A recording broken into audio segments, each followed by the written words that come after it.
everyone. Hello. Say hi. Say bazaar le ko banate. As nang di ma siya sang bising loy he to lang le nang di. Nang lang.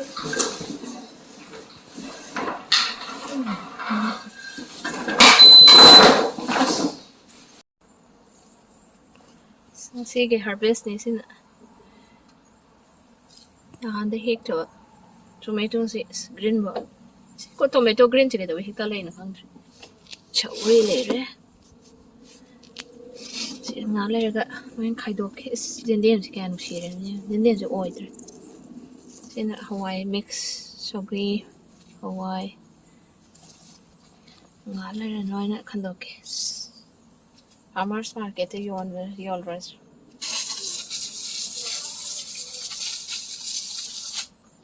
Name is Masori Tong Hatchindra. Scan see. Sinconsi oid drain at the pang. Sounds high terrace. Caesar Kayo.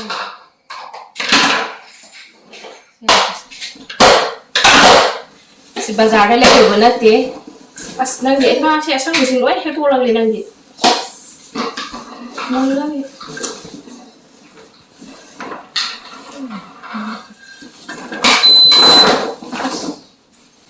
Why did you look at me?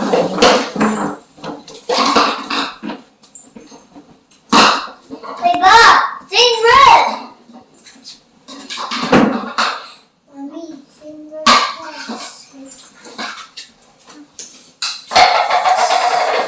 Sang bising loy he to lang le tang.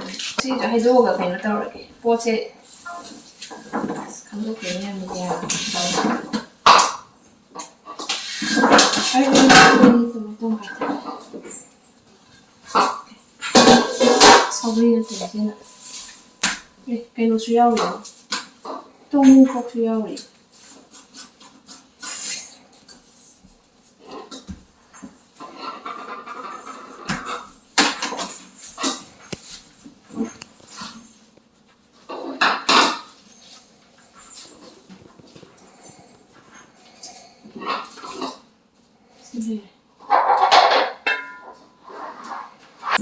Baby, hello baby, chào chị. Hello. Ngasi yam kuirabai tungda video se ngamja bane. Kuire tha mari almost tha mari phare khoi video thagata ba khoi Manipur gi rang chi aga mari leina na khoi si nungai ta na thagata bane. Ado irang si super phatte nem tha rakal rai ga mung nem tha mung kan taw le re. Se ado asigi keno si insang si me noina irang hawra matungda tha gi ba pochai ne ba.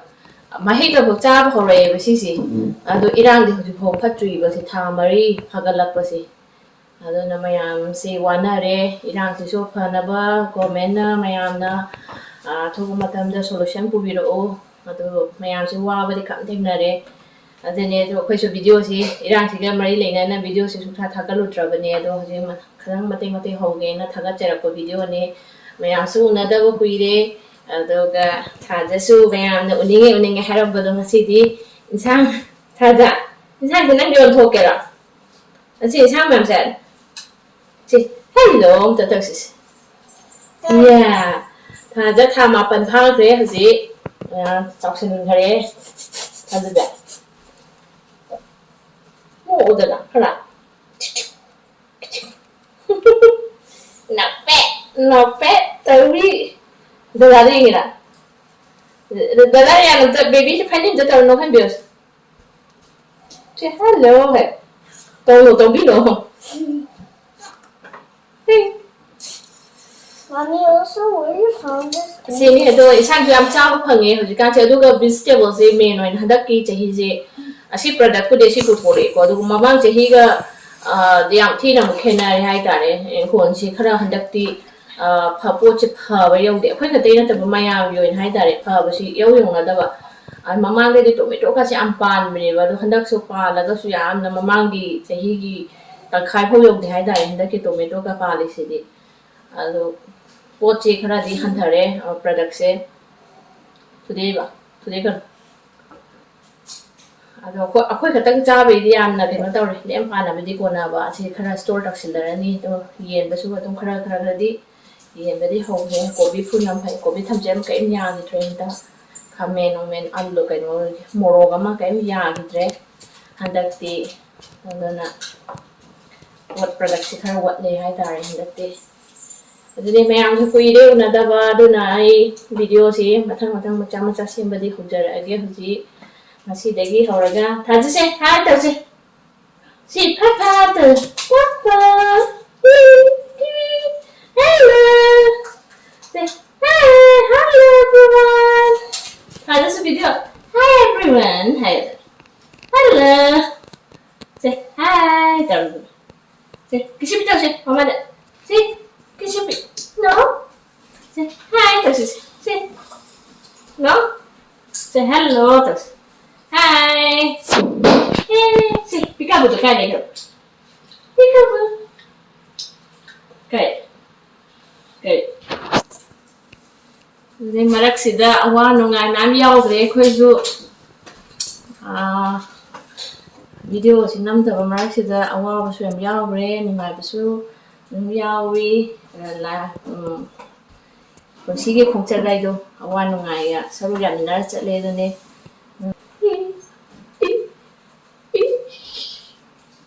ꯄꯥꯏꯒꯦꯔꯥ ꯅꯪꯒ ꯆꯥꯟꯅꯕ ꯑꯃ ꯄꯥꯏꯔꯁꯦ ꯁꯦ ꯄꯥꯏꯔꯣ Lord, love, yeah. Yeah.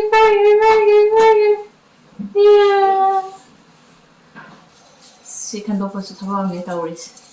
Ha bu su thaba do khonde dakti sembi bu su kharadi yogi tabai tare angang su yare ana yek yauna gi badu ga kariga khonse sembagi kano do su matam su lo yam le phangditre hajit summer loisile fall jange sin winter la ani ji snow mu ingbi khopi ai keno taw thajiba na makhada ke edine cameraman oire je ai je se sandok loira se hawai se hekpa mina haitadana asang bose oi hektale sumaina pink color se keno tawra kanda hekadaba hawai ne ba ado asang bose hena yam hekto la khre tawrise pamure tawrise adu so anyway nang phopudi andramena as maru ka si sang dri ba se sumaina tawra kan hekadaba hawai ne hekpa mi se haitadana sumain chawra kan hekadaba ne ado maru se yam thin khainare yamase si asigi ka sandra marum leire sida si hawai si sandra marum ngatane asang base kaiga thina hawan bi ne hawan bi si asumaiना अनिरक अहुमरक्ति सुरब्रा हिप्रिसे खने यामने अहाम पानबदुदि tin loin tara mangre second batch thabane sina yamdi rasma jiru kino ta wo khar wali tomato khara leire adagi tari tokning kok leire morok se ni khagyaure ese morok achauba se morok ka sen dakti fat sin sauri ngatane sauri se si leire sini ngasi gi harvest se du mamang su harvesting khara tawgibagi ai adum khara memory oina gaina khara kaino tawragadi thamhawe do singdo ai sama mathang hapjarake yambadi nate to thank you so much everyone akoi video bo support tobi bari damakta side dom video khara ton thaga charage adum sang matamda mayanga dum wari matai sadagi ajikani internet so khara hangare mayam su wanare na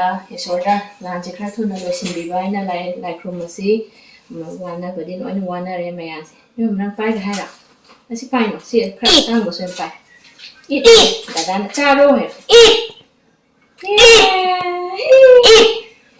Pixel, bye bye video. Bye. Brother. Bye. Nang. The locker. You. See. Yeah, there. I said, bye bye see. I'm gonna buy it up. Yes. I'm gonna buy it. Yeah. Come.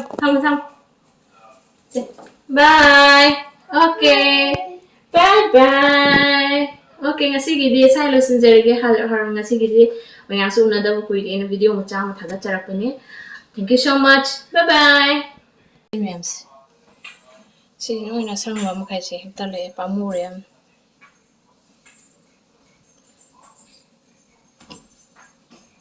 ꯍꯋꯥꯏ ꯃꯨꯕꯤ ꯁꯨꯃꯥꯏꯅ ꯑꯅꯤꯔꯛ ꯑꯍꯨꯝꯂꯛ ꯁꯨꯔꯦ ꯍꯦꯛꯈꯤꯁꯤ ꯁꯤꯅ ꯁꯧꯒ꯭ꯔꯤ ꯂꯩꯔꯦ ꯇꯣꯃꯦꯇꯣꯁꯤꯗꯤ ꯍꯟꯗꯛꯇꯤ ꯌꯥꯗ꯭ꯔꯦ ꯇꯧꯔꯤꯁꯤ ꯃꯃꯥꯡ ꯆꯍꯤꯒ ꯌꯦꯡꯅꯕꯗ ꯁꯤꯅꯤ ꯉꯁꯤꯒꯤ ꯍꯥꯔꯚꯦꯁ